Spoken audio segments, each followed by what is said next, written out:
आदरणीय प्रधानमंत्री जी का विशेषाधिकार है कैबिनेट का गठन, और माननीय मुख्यमंत्री जी हमारी पार्टी के राष्ट्रीय अध्यक्ष हैं, उनके बीच का ये मामला है। तीसरे आदमी को कुछ भी मालूम नहीं। माननीय राजीव रंजन सिंह उर्फ ललन बाबू ने साफ साफ कहा है कि हम बिना शर्त समर्थन दे रहे हैं, इसलिए ऐसा कोई हमारा कोई पूर्व शर्त नहीं है, प्री कंडीशन के आधार पर हमारा समर्थन नहीं है, बिना शर्त समर्थन दे रहे हैं।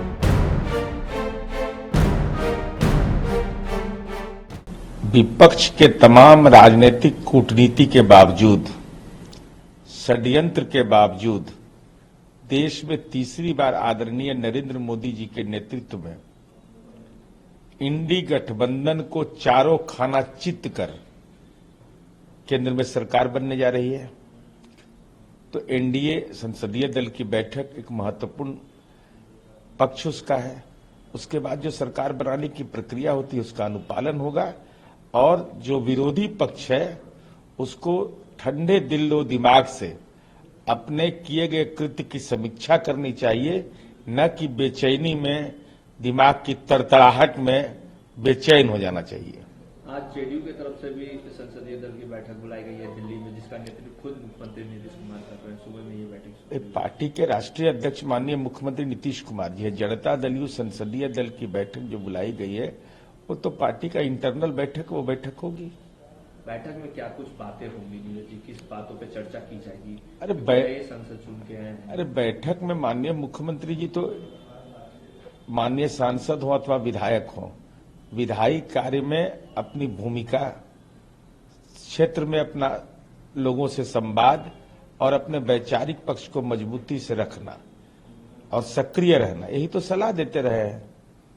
अब अन्य मुद्दों पर भी बातचीत होगी? कौन अन्य मुद्दा है? हम अग्निवीर योजना को लेकर केसी त्यागी ने कहा ना, माननीय राजीव रंजन सिंह उर्फ ललन बाबू ने साफ साफ कहा है कि हम बिना शर्त समर्थन दे रहे हैं, इसलिए ऐसा कोई हमारा कोई पूर्व शर्त नहीं है, प्री कंडीशन के आधार पर हमारा समर्थन नहीं है, बिना शर्त समर्थन दे रहे हैं। लेकिन केसी त्यागी का बयान आया है कि अग्निवीर योजना पर समीक्षा। अब उस संबंध में तो वही औपचारिक बयान दे सकते हैं। हमको तो जो अधिकार, जो मैंने सुना है कि पार्टी के संसदीय दल के नेता का बयान, तो पार्टी के संसदीय दल के नेता का बयान महत्वपूर्ण होता है। राहुल गांधी ने प्रधानमंत्री मोदी और अमित शाह पर निशाना साधा और कहा है कि 5 करोड़ लोगों को निवेश करने की सलाह प्रधानमंत्री मोदी और अमित शाह ने दिया है शेयर बाजार में। उनको ये इजाजत किसने दी है? क्या वो सलाहकार बन गए हैं शेयर बाजार का?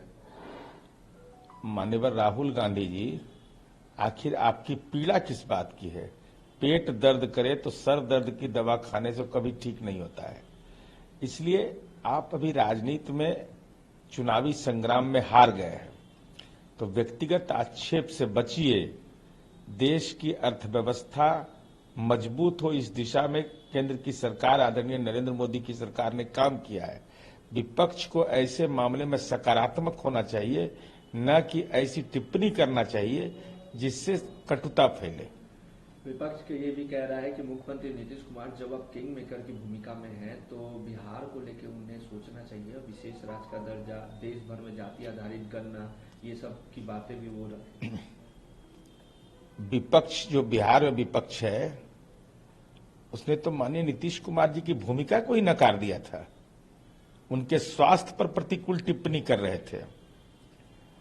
अब माननीय नीतीश कुमार जी के व्यक्तित्व का एहसास होने लगा। अरे इस बिहार के विकास की चिंता हम करते हैं, आप जेल में विशेष दर्जा की चिंता करिए।